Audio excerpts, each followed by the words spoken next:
devoted himself to Flo, and Fred and I talked over past, present, and future fun as if we had known each other all our days. "Tell Beth Frank asked for her, and was sorry to hear of her ill health." Fred laughed when I spoke of Joe, and sent his respectful compliments to the big hat. Neither of them had forgotten Camp Lawrence, or the fun we had there. What ages ago it seems, doesn't it? Aunt is tapping on the wall for the third time, so I must stop.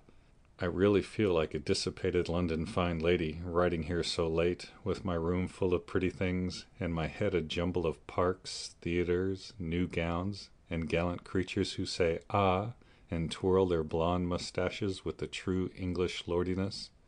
I long to see you all, and in spite of my nonsense am, as ever, your loving Amy. Paris. Dear girls, in my last I told you about our London visit, how kind the Vaughans were, and what pleasant parties they made for us. I enjoyed the trips to Hampton Court and the Kensington Museum more than anything else, for at Hampton I saw Raphael's cartoons, and at the museum rooms full of pictures by Turner, Lawrence, Reynolds, Hogarth, and the other great creatures. The day in Richmond Park was charming, for we had a regular English picnic, and I had more splendid oaks and groups of deer than I could copy. Also heard a nightingale, and saw larks go up. We did London to our heart's content, thanks to Fred and Frank, and were sorry to go away. For though English people are slow to take you in, when they once make up their minds to do it, they cannot be outdone in hospitality, I think.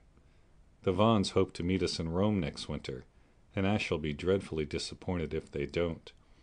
For Grace and I are great friends, and the boys very nice fellows, especially Fred. Well, we were heartily settled here when he turned up again, saying he had come for a holiday and was going to Switzerland. Aunt looked sober at first, but he was so cool about it she couldn't say a word, and now he gets on nicely and are very glad he came, for he speaks French like a native, and I don't know what we should do without him.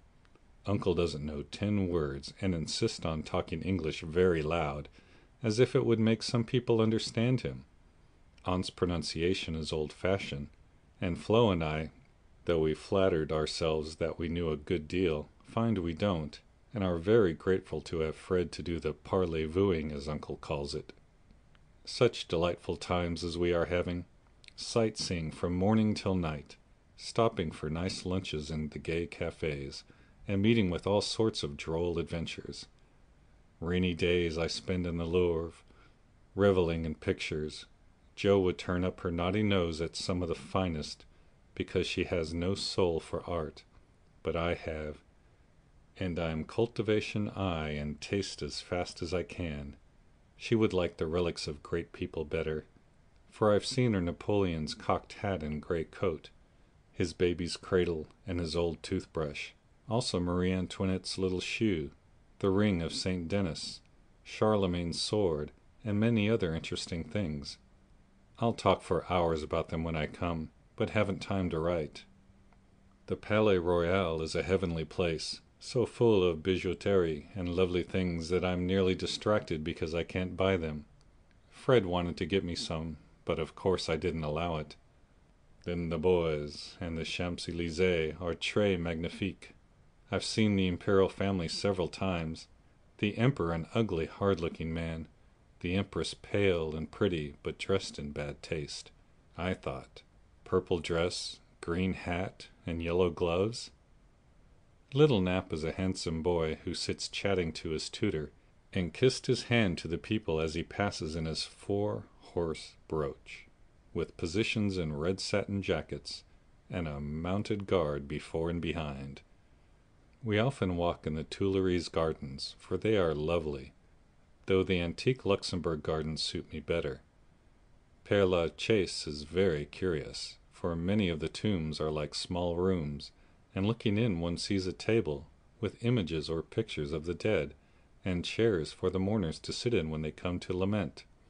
That is so Frenchy, n'est-ce pas? Our rooms are on the Rue de Rivoli, and sitting on the balcony we look up and down the long brilliant street. It is so pleasant that we spend our evenings talking there when too tired with our day's work to go out. Fred is very entertaining, and is altogether the most agreeable young man I ever knew, except Laurie, whose manners are more charming. I wish Fred was dark, for I don't fancy light men. However, the Vaughns are very rich and come of an excellent family, so I won't find fault with their yellow hair, as my own is yellower. Next week we are off to Germany and Switzerland, and as we shall travel fast, I shall only be able to give you hasty letters.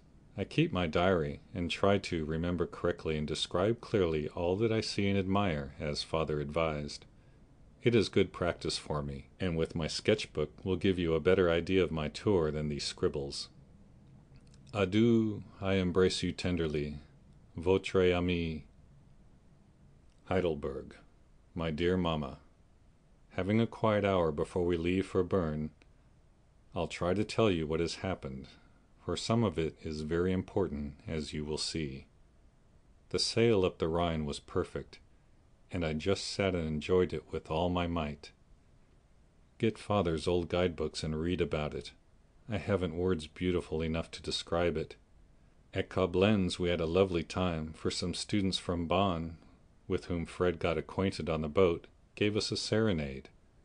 It was a moonlight night, and about 1 o'clock Flo and I were awaked by the most delicious music under our windows. We flew up and hid behind the curtains, but sly peeps showed us Fred and the students singing away down below. It was the most romantic thing I ever saw. The river, the bridge of boats, the great fortress opposite, moonlight everywhere, and music fit to melt a heart of stone. When they were done, we threw down some flowers, and saw them scramble for them, kiss their hands to the invisible ladies, and go laughing away, to smoke and drink beer, I suppose. Next morning Fred showed me one of the crumpled flowers in his vest pocket, and looked very sentimental. I laughed at him and said I didn't throw it, but Flo, which seemed to disgust him, for he tossed it out of the window and turned sensible again. I'm afraid I'm going to have trouble with that boy. It begins to look like it. The baths at Nassau were very gay. So was Baden-Baden, where Fred lost some money, and I scolded him. He needs someone to look after him when Frank is not with him. Kate said once she'd hope he'd marry soon, and I quite agree with her that it would be well for him. Frankfurt was delightful. I saw Goethe's house, Schiller's statue, and Danneker's famous Eridine. It was very lovely, but I should have enjoyed it more if I had known the story better. I didn't like to ask, as everyone knew it or pretended they did. I wish Joe would tell me all about it. I ought to have read more, for I find I don't know anything, and it mortifies me. Now comes the serious part, for it happened here, and Fred is just gone. He has been so kind and jolly that we all got quite fond of him. I never thought of anything but a traveling friendship till the serenade night. Since then I've begun to feel that the moonlight walks, balcony talks, and daily adventures were something more to him than fun. I haven't flirted, Mother, truly, but remembered what you said to me, and have done my very best. I can't help it if people like me. I don't try to make them, and it worries me if I don't care for them, though Joe says I haven't got any heart. Now I know Mother will shake her head and the girls say, "Oh, mercenary little wretch," but I've made up my mind, and if Fred asks me, I shall accept him, though I'm not madly in love. I like him, and we get on comfortably together. He is handsome, young, clever enough, and very rich, ever so much richer than the Lawrences.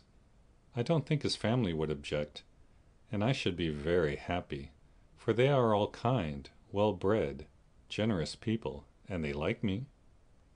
Fred, as the eldest twin, will have the estate, I suppose, and such a splendid one it is. A city house in a fashionable street, not so showy as our big houses, but twice as comfortable and full of solid luxury, such as English people believe in. I like it for its genuine. I've seen the plate, the family jewels, the old servants, and pictures of the country place with its park, great house, lovely grounds, and fine horses. Oh, it would be all I should ask. And I'd rather have it than any titles such as girls snap up so readily and find nothing behind. I may be mercenary